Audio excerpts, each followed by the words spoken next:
Today we are lucky to have autism self-advocate Ryan Lee with us. You can read Ryan's work at Autism Speaks and on his website, which we will be sharing on our blog. He has appeared on Special Kids, Special Books, and the podcast Dudes of Future Past, as well as other places.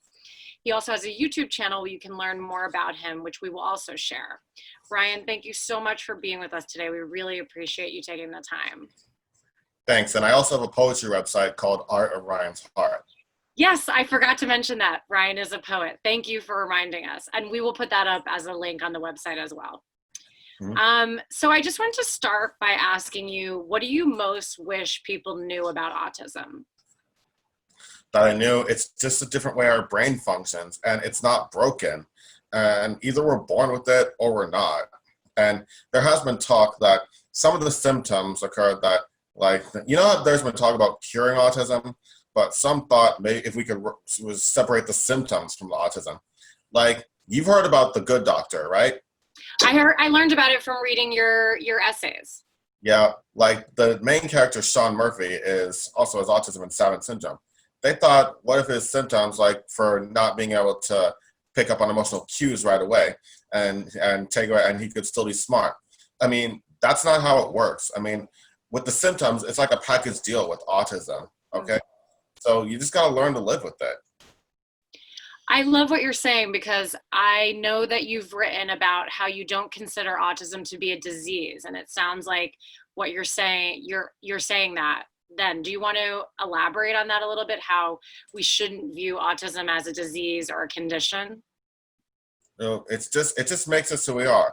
Still, the lack of understanding leads to rushed judgments, because some people on the higher end of the spectrum, like myself, because we don't look to act a certain way that makes our autism obvious, people sometimes expect too much of us. As with any other person on the spectrum, we still have significant challenges in our everyday lives that keep us and stand in the way of us living a comfortable life, in succeeding in school or in work or in any part of the real world. Yeah. You've written about that, how autism is an invisible illness, and how invisible disability. Don't say illness. Yes, you're right. I'm sorry about that. I said invisible illness because we have a lot of members of our community who do have what they call invisible illnesses, but you're right. We need to clarify that language, that it's an invisible disability. What do you think? Do you think that people with invisible disabilities don't get, that society doesn't concern themselves as much as they should with people who have invisible disabilities? Yeah, I think that because they really expect too much of us. Because having an invisible disability is challenging in many ways. It's not fair that the world keeps on telling us to improve, change, or say that we need to be more appropriate. We're just different, and they need to not discriminate against us like that. And they think the higher end of the spectrum, like me, they need to be aware of certain things. But just because we can talk, say sentences fluently, and have verbal language, that doesn't change the fact that we're still in the spectrum. We may be hard to find time finding the right words, just what we want to say. Or we may have a hard time understanding why others talk too fast or use too many steps at once, Yeah, and you've written about that, how people with autism often feel like they have to wear a mask. Can you say a little bit more about that experience? Yeah, I mean, masking is like it's like hard to fit in, and it can cause social anxiety, It's like causing people to seek the approval of others. Not only do kids feel this, but adults do as well. Some people, we cover up our flaws with a persona because we're afraid people won't like us for who we are. And everyone has different expectations, but by pleasing one person, we're neglecting what's best for ourselves. Our persona is not us. I mean, that's why there should be more places like the Cowart Family YMCA, where I go to, where people can be themselves. And dropping your mask is challenging, but you don't want to confuse your persona with the real you. And I admit, sometimes I get carried away, and I can get a bit intense, especially when playing games, Like, one of my favorite games is Apple to Apples, because I'm always I love that game. to win. And when I play Nintendo Switch games, sometimes I get really competitive, wanting to win all the time. But who isn't, I'm the same way. In fact, my whole life, my parents have yelled at me for being too competitive. And it's hard to sort out when society wants you to be competitive, like in school where they want you to do well on tests, and places where you're not supposed to be competitive, like, if you're playing a friendly game with somebody. So that I find that confusing too. So I just had a couple more questions, and then I'd like to just let you kind of lead the conversation and tell me sort of the stuff you're interested in sharing with us. But you have said that you want to be a voice for the voiceless. And I wanted to ask you about some of the specific ways that society makes people with autism feel unheard or refuses to listen to them. Yeah, because it's like people don't listen to us, that we're just different. And also, there are some who are nonverbal who feel like they don't have a voice. And there is even trouble in Georgia when people who are nonverbal are not getting the services they need, you know? And it's been going on for years, and people are still fighting to the services, you know? It's still like, we feel like it's like a struggle every day, you know? That's why it's time to listen and bring more awareness and acceptance in this world. I mean, there is still a lot of work to be done in this world. Yes, and something I really like about your message is that it sort of times up with all the other social issues that we're dealing with in our world in terms of people being disenfranchised and people being hurt by society, because you're reminding us that this is that disability is still a civil rights issue, that a lot of people aren't being listened to and aren't getting the services that they require. So that I think is really important, especially as you say, when people are nonverbal. I think that a lot of neurotypical people just can't understand managing the world without using their voice, because that's just like 90% of their focus, you know? And it's hard for them to understand that someone might navigate the world differently, but that doesn't mean that they're not still there, you know? Hmm. Yeah. I'm sorry to go on. So I had one more question. Actually, I have two more questions. So you talked in one of your pieces about how there's a very damaging myth that people with autism don't have empathy, don't feel it, and don't show it. Can you explain to our viewers, because you say that's not true, can you explain that to our community members? Yeah, we autistics have empathy. We just show it in a different way. I mean, for years, people have depicted us autistics as socially, emotionally clueless robots. I mean, like they just don't realize that the more you get to know an autistic person, the more caring we can be.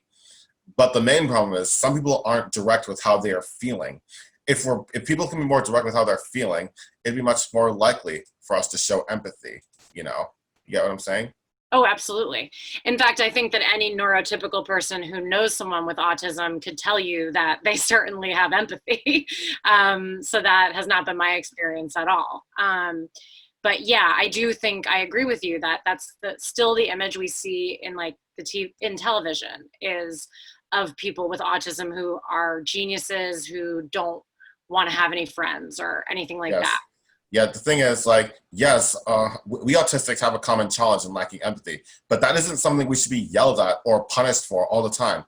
We have this challenge, and we try to understand that we are trying to overcome this challenge, even if it doesn't seem like a muff. And that just goes to show that our brains just work differently, and it needs to be respected. Yeah, I totally agree.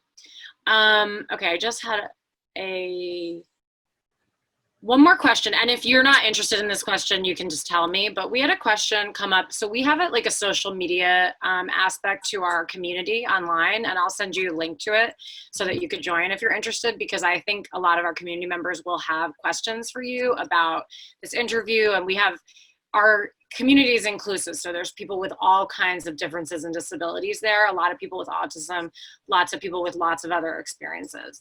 But one question that came up last week for us, a user named Michaela asked if the people in the community think that the police should be educated so that they know more about disabilities and so that people with disabilities don't accidentally get hurt by the police. Do you have anything, have you thought about that? Is that something you're interested in talking Yeah, about? I have thought about that Okay. because there have been instances when people have police have heard of autistic when it caused them to act out and cause the meltdown. The thing is, some police just aren't trained to handle people with autism, you know, and there are even some that may end up getting seriously hurt. I mean, and I'm talking about the autistics, not the police. Absolutely. Yeah. Yeah. No, I was reading a case about a story where that happened, and it was very scary to know that this person was trying to comply with the police, but the police did not understand them and they got hurt. So Yeah. yeah, so you would be in support of seeing police officers be trained to understand autistic communication better and all kinds of communication better, probably, right? Hmm. Cool. So that was my last question, and then I'm just interested in what you want to tell us and what you want our community to know. Yeah. Well, I was diagnosed with autism when I was 3 years old. And also, when I was in elementary school, I was put in speech classes. I don't remember exactly when I started speaking, but I know I was put in these speech classes to learn how to speak more fluently. You know, I remember the teacher. Her name was Miss Duskin. Hmm. Yeah, I remember very well. But also, even before I knew I was diagnosed, I always knew I was different from my peers. I always felt like an oddball, always wondering why I couldn't be accepted or why I couldn't fit in. Like not many of the other kids wanted to play with me. You know, I always felt like left out, and also I used to go in my own little world to laugh at something or dream about something that makes me happy. Like my parents and my other teachers, they used to call it going into dreamland. Hmm. And I felt like that's something I couldn't help because who doesn't want to escape reality when you feel like no one understands you and no one wants to be around you or no one wants to take the time to listen to you, you Did you know? feel like your teachers were capable of understanding where you were coming from, or did it feel like your school was not as informed as it should have been? Well, I think they were informed, but not as much as they should have been because like sometimes I feel like no one understood how I was really feeling about autism. I mean, I didn't know I was diagnosed until I was like 14, you Wow. know. And when I found out, I was embarrassed because knowing I was different. When I got to high school, I tried to hide it, be like everyone else. But I realized I couldn't be and think like everyone else because even though I had friends growing up, I mean, they never made me feel like, one of them. I guess because I still felt like an oddball. I only saw people at school-related events, or just at school, like homecoming, football games, prom, or plays. But I never got invited to many parties outside of school as well. Were there other And kids at your school who had autism or were on the autism spectrum? well, not too many, Mm, I remember. yeah. But one thing I would ask about my high school experience and middle school experience is three questions. I would ask, how many of you ever felt the way I did? I mean, how many of you walk into school every day and wonder if anyone really cares? Hmm. Or how many of you wonder where you're wearing the right clothes, listening to the right music, or watching the right TV shows to relate to the others? Or how many of you have ever been hurt when you found out about a party or social you were never invited to? And also like I went in middle school, I was voted most likely to succeed. And some people thought that's because I was the quiet type back then. But then I started being more of an extrovert, trying to reach out to people to make new friends or whatever. And I was worth it. But I stopped caring about that back then because I want to show people that I'm more than just a label. Hmm. And that's also with autism, you know, Yeah. you Yeah, know, I love what you said because those three questions, I think we've had other people on who we've interviewed. Like we interviewed the actress Ali Stroker, who recently won a Tony for her portrayal of a role in the Broadway show Oklahoma, and she uses a wheelchair to move through the world. And she was saying that when she was a kid, she felt super isolated, and then later learned that actually even the able-bodied people she knew were feeling the exact same way, and that not to the degree she had, because obviously they were insulated by their privilege to some degree. But I think the questions you're asking, and I noticed this as a theme in your writing, is that you're constantly pointing out that the autistic experience is universal, that everyone experiences these things to some degree, and that we should be able to find understanding because of that. Am I understanding that correctly? yeah. And there's also sometimes I still encounter people telling me that I don't look autistic, and I Mm. feel like I have to respond to them. Well, how the heck am I supposed to look then? people making assumptions about you because without knowing the extent of your struggles, it's just frustrating. And that's also part of why having an invisible disability is really difficult because people expect you to be, I don't like to say this word a lot, normal, Mhm. because or act in ways that just don't feel natural. And they don't cut you any slack when you make mistakes and have high expectations of you based on your age and height, especially in the workplace. And sometimes people are more understanding when they see physical symptoms of a disability, like if someone has a facial deformity or if someone's in a wheelchair, which is why it's important to educate others in this world. Still, I love the person who I am, and I wouldn't change anything for the world.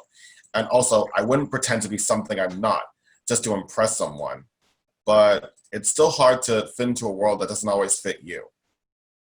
That's so well said. And I think that so many people, we have people in our community who have mental illnesses, who have all kinds of disabilities and differences, some visible, some not. And I think that that's probably what you're articulating is what 95% of them feel, that the problem isn't me, it's that the world refuses to make space for me or to allow me to be part of it.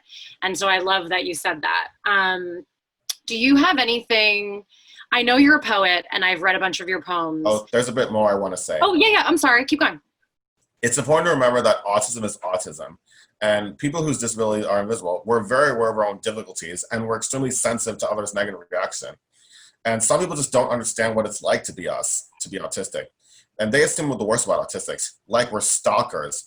Like even if we're just reaching out to you out of nowhere because we heard about you, it's not we're trying to stalk you, we're just trying to be friends. And they even say that we're violent. And sometimes it's just like we have a meltdown because if something's too much for us to handle or someone's speaking too loud, it's just our emotions, we process our emotions differently. And being incapable, we're capable of a lot of things, but sometimes we still have challenges. But sometimes they assume we're the wrong. It hurts a lot. It's infuriating. The main thing is people should get to know us by who we are on the inside, not how little we act normally. And they shouldn't judge us on the superficial traits we present on the outside. Get to know the real us for who we are. And what matters is on the inside that counts, not on the outside. Yes, absolutely. I know that a lot of people with autism use the internet to connect to other people in similar situations. Are you involved in any of that? Oh, social media. Yeah. I have Facebook, Instagram, Twitter. When I was on Special Books by Sus Kids, I gave out all my socials so people could connect with me and get to hear from my perspective. So I can make new friends, even though they're online and most of them live in different states. But I love connecting with new people because it feels like I'm actually being heard, you know? And I know being on social media isn't a sole purpose of happiness, but I still want to feel connected, feel Totally. like I'm being heard, people are listening. Absolutely. Would it be okay if members of our community reach out to you if we put your information up with this video? Are you okay with that? Yeah, you can get it from my SBSK. Yeah, totally. Absolutely. So I just wanted to ask a little bit about your poetry, and then anything else you want to talk about too. But you are an accomplished poet. Mm-hmm. How does poetry help you show the world a side of yourself that they don't, you think, normally see, or that they don't immediately see? Well, it helps people see what I'm feeling, how I write lyrically, I mean, a few years ago, I started poetry when it was before I left college, you know, I started writing my first poem, or I think it was Forever Friendship, starting from my friendships from elementary school to high school, you know, but how we all were different and just developed at our own paces. And I write about the bond of human and dog, meaning talk about my dog, because dog isn't called man's best friend for nothing. Yeah. And I also wrote this poem called Liberty, Life, and Love because there are three very important words. And then I started writing about autism, of how it characterizes us, because I try to write from the heart because I try to put my soul into what I write, because trying to relate it to my life. If you'd ever like to put any of the publish any of them on our blog, we'd love to do more with you. If you want to write something for us, it could be a nonfiction article, it could be a poem, and we also on our community could publish things. So we'd love to see stuff like that. We often have artists in the disabled community contribute to our site. So if you're interested in that, you can always reach out to me and share that stuff. Yeah, I just share the poems I have now because I'm kind of out of ideas for new ones at the moment. Yeah, it's hard. I'll just share what I got because Sounds good. I still want to make a difference to the autism community. Also, I'm thinking of writing a book. Starting with my poems, and then sharing my life story. How creative! I mean, I was just talking to one of my best friends named Blaine about this an hour ago. I mean, he said like I've come so far that people deserve to know my life story. There are other autistics who've written books, so why not me? Yeah, absolutely. Yes, and we have a lot of people in our community and posts up on our site by self-published authors or traditional presses of people writing about their experiences of disability. No, it's going to take some time. It's going to take some. Of course. I mean, books take a very long time to write, but I think that's incredible. Do you have any other plans for the future that you want to share? Well, right now it's kind of unsure because with this pandemic going on, Exactly. it's kind of hard knowing what to do. But I know I'll get there eventually. And there's still some things I want to say about having autism. Like there's still a stigma around autism, and that's why it still forces autistics to hide themselves. And if an autistic does something out of the ordinary or makes a mistake, people just don't want to be around you or be friends or whatever. And for example, we autistics sometimes have great curiosity and get curious about certain things. And we ask a lot of questions. And when we're in a conversation, we don't always know when we're going in too deep. And not many of us are open to change and know it to be a certain way in order to accept society. And sometimes people force their way on others to master autism. And that's not how it works. Well, not in any way that's healthy anyway. When you're accepted to be someone's friend, you should try to accept all aspects of that person. Make sense? Totally. Yeah, we autistics shouldn't feel the need to hide anything. Some of us may look different or act different, but we still have feelings just like anybody else. And when I get interrupted, sometimes I get irritated. And when someone doesn't let me finish speaking, sometimes I get angry, but that doesn't mean I don't care about you. And there's also this big fuss about personal space. I admit that I'm a big hugger, and I hug someone when I'm happy to see them or haven't seen them in a long time. And it doesn't necessarily mean you're trying to hurt anybody. Us autistics, we don't always understand the rules of how far away to stand or when to stop talking or asking questions. It's hard for us to understand these kind of social cues. And what really hurt is first impressions aren't always my best sometimes. And some people go by first impression too much. And there's still a few people who don't want to be around me because I made a bad first impression on them. I mean, sometimes people aren't willing to look past your bad qualities and see the good qualities you have. But sometimes they argue, what if your bad qualities outweigh the good? I mean, and that is not fair. I mean, that's not the person I am on the inside. But unfortunately, some people just aren't convinced. And there's even a couple people who I know that still aren't convinced. Because I know I've made some mistakes in the past, but I'm working on it. And that doesn't make me a bad person. But because of things like aggression, like meltdowns or hugging impulses, people view autism as a source of annoyance, disappointment, or worse, different degrees. And some people still think we use our autism as a crutch. And we don't. It's just how our brains work. It's just how we are. We're not trying to use it as an excuse, okay? And everyone gets upset sometimes. There needs to be more tolerance in this world. And there are some who would take advantage of an autistic desire to have friends and stab them in the back. For example, one of my friends who has autism, he was befriended by someone, but when he did something out of the ordinary, like it got posted on Snapchat and he was bullied for it. Oh my goodness, that's terrible. That really stung in the heart. Yes, yeah, of course. And I hate it. I used to be taken advantage of all the time, and I didn't realize what was happening. And I guess I didn't know it until it was too late. It was not her. And still, and again about empathy, we may not detect an emotion based on one's body language or one's tone of voice right away. That's why people need to be more direct with how we're feeling. And there are still some who get kicked out of a social group after they mess up at one social event. And people don't even take the time to get to know us.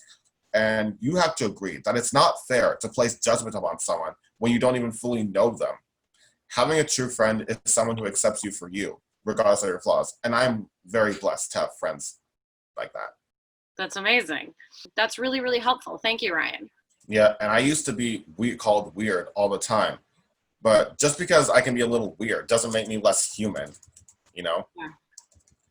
You, Yeah, you and get weird that? is a good thing. I mean, I would Yes. rather live in a world with people who are interesting and unique than a world where everybody's the same. I've always considered weird to be something I really like about myself and about other people. So, Yeah. uh, yeah, Yeah. Sometimes like how boring would the world be if we were all the same, you know?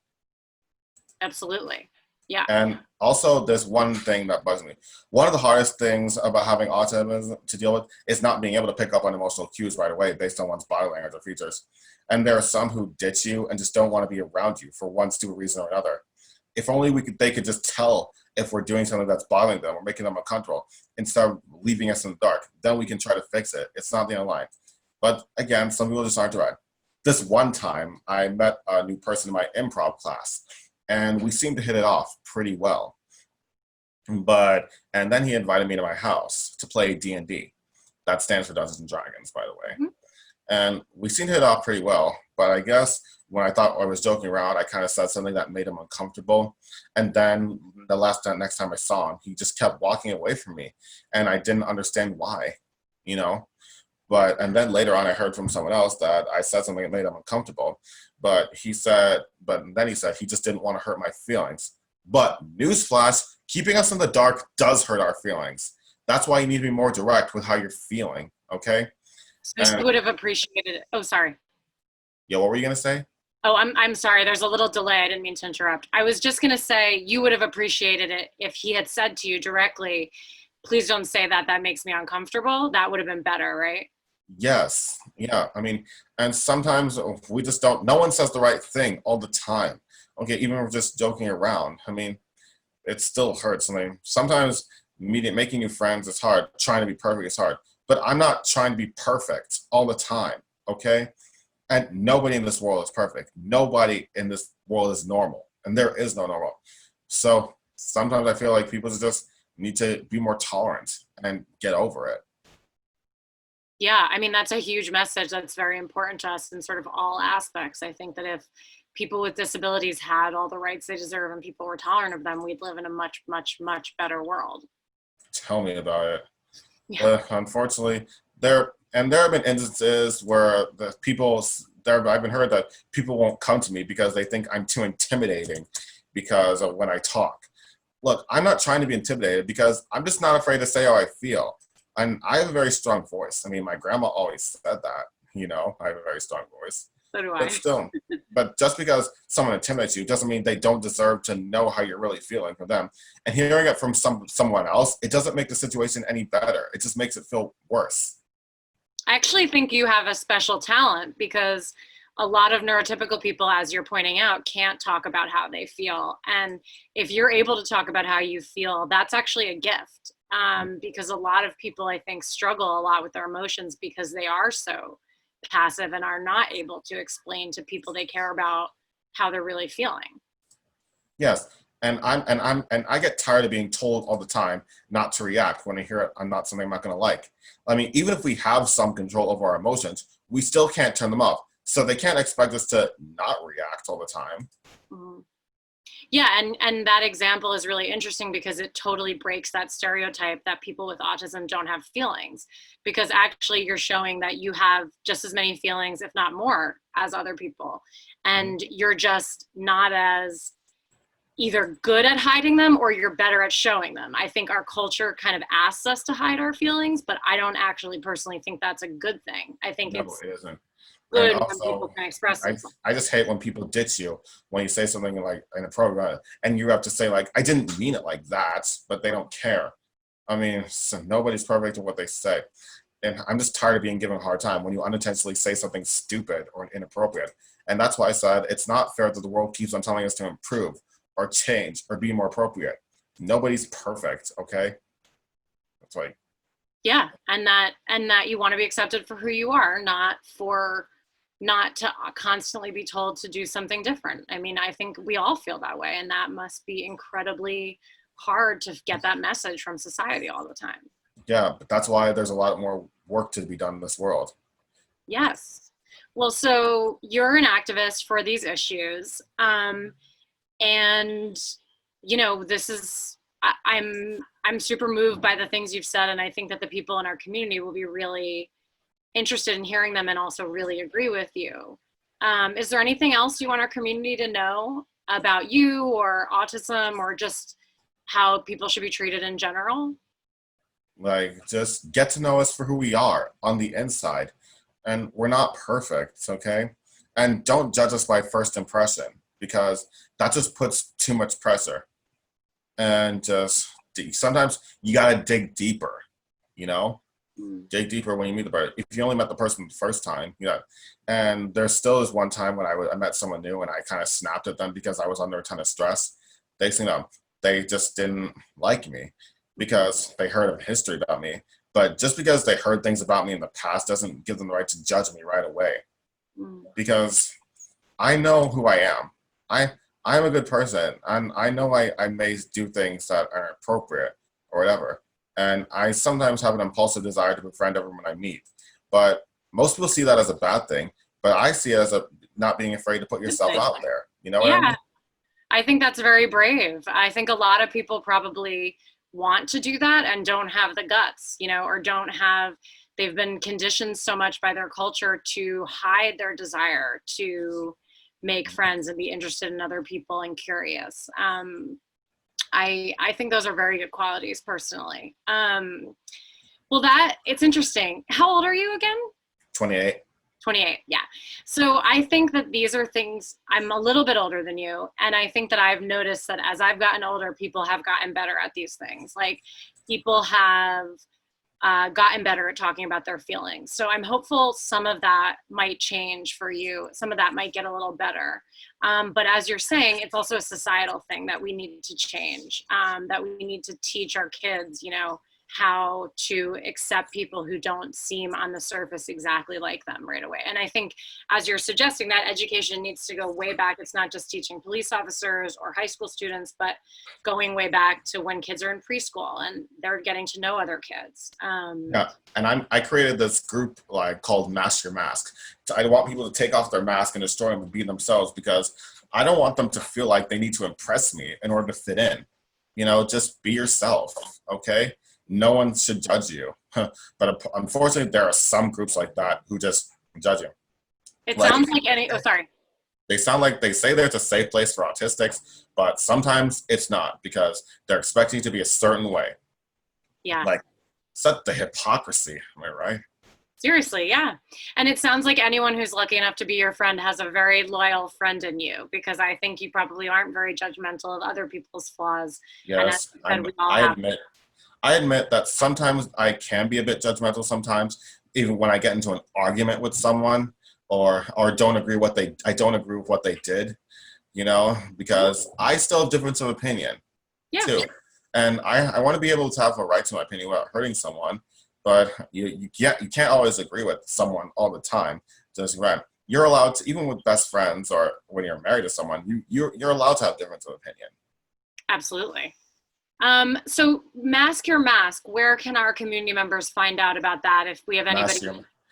Mask Your Mask. It's mostly on Facebook right now. Oh, cool. But Okay. I'm working with this thing called Tomorrow's Leaders to make it a bigger thing, So if And people find you on Facebook, they could connect to you and ask about it. yeah, they can ask me about it, and maybe I can send them an invite to the group. That would be amazing. I bet we have people who would be really interested, and I love that message so much. I think it's extremely important. Yes, and I'm kind of out of ideas for articles right now, but if I think of something new, I'll let you know, because I'm still focusing on fair treatment on those autism, not forcing us to be able to fit in or whatever. Have you seen the film Crip Camp on Netflix? No, what's it about? It's a documentary about this camp in the 70s that was for people with disabilities. And the people who went there ended up helping get the American with Disabilities Act passed. We're actually interviewing one of the directors next week, but I just watched it last night. I think you might be interested in it. Sounds interesting. It's fabulous, yeah. And it's all about how people with disabilities came together in a place that was a total judgment-free zone, where everybody was asked to do everything and participate to their fullest, and how it's created this really strong political movement. So you know what I'll do? I'll send you the name of it and a link to it in an email or in an Instagram message so that you can check it out if you want to, because I think you would find it really interesting. Yes, and I'm going to keep shining my light on advocating. That's why I'm wearing my Shine a Light on Autism shirt. I love it. Yeah. I love that shirt. Yeah. And I think people are so going to appreciate your message. So we're just super thankful that you could take the time for us today. We appreciate it.